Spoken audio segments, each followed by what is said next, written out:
Ghost of Yotei is dominating the PlayStation pre-order charts. As to be expected, because from what I've seen so far in terms of people's anticipation of this game, it's pretty much game of the year for some people. I'm not sure how I feel about the game. I played Ghost of Tsushima, the previous installment. I haven't actually finished it. I never actually finished it, I should say.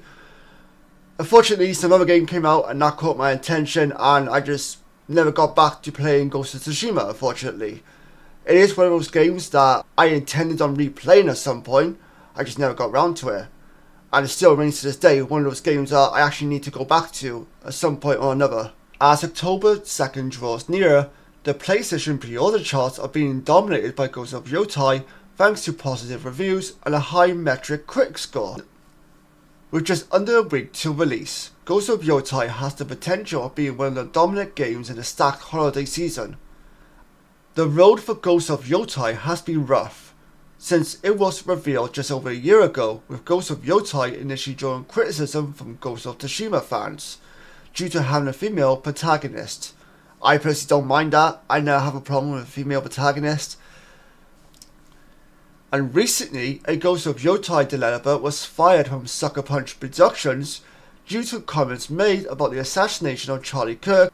Some thought that these issues would reflect the game's pre-orders ahead of its October release, with Yotei topping the PlayStation chart pre-orders in multiple countries. Twitter user Okami13_ shared a screenshot on Friday showing that Ghost of Yotei is a top game pre-ordered in the United States, Japan, Europe and United Kingdom. All 5 charts show the deluxe edition of Ghost of Yotei in the number 1 spot, with the standard edition in the number 2 spot in all but Japan.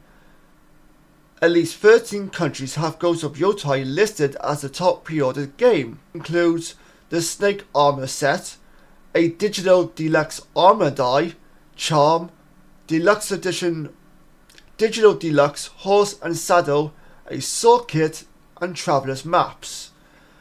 The deluxe edition does not grant early access to the game like other games may offer, but it's still the most pre-ordered edition thanks to the game, or thanks to the in-game items. Having a number 1 game in 13 different countries before it's even come out yet, I think that's really incredible. It really speaks volumes of the excitement for this game, and it really shares the anticipation upon this game as well. Regardless of what people might think regarding the whole female protagonist idea, or the recent Charlie Kirk assassination comments made by a individual who worked for Sucker Punch Productions, the game's number 1 in terms of pre-ordering in 13 different countries. That's incredible. That's amazing, and it really shows that this game has a lot of potential, a lot of hype, and a lot of excitement built around it.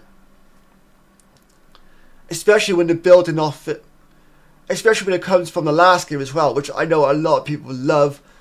Early reviews of Ghost of Yotei has been positive, with a Metacritic score of 87 as reviews continue to be published. Ghost of Yotei is the sequel to Ghost of Tsushima, follow-up to protagonist Jin Saki. Set hundreds of years after the events of Ghost of Tsushima, Ghost of Yotei follows protagonist Astu as she travels Japan to hunt down members of the Yotei Six in a story of revenge across an open-world landscape. Preloads for Ghost of Yotei started on the 25th of September, giving players at least a week to prepare their PlayStation 5 systems for the 85GB download. Ooh. Players should note the potential of updates before release, so that file size could obviously change. Preloading the game could be another reason for the spike in pre-orders, as it gives players the opportunity to play the game right at release. What say you guys? Are you excited for Ghost of Yotei? Are you interested in playing Ghost of Yotei when it comes out? I'm definitely going to give it a go for sure. And again, I also want to go back and play Ghost of Tsushima eventually at some point in the near future.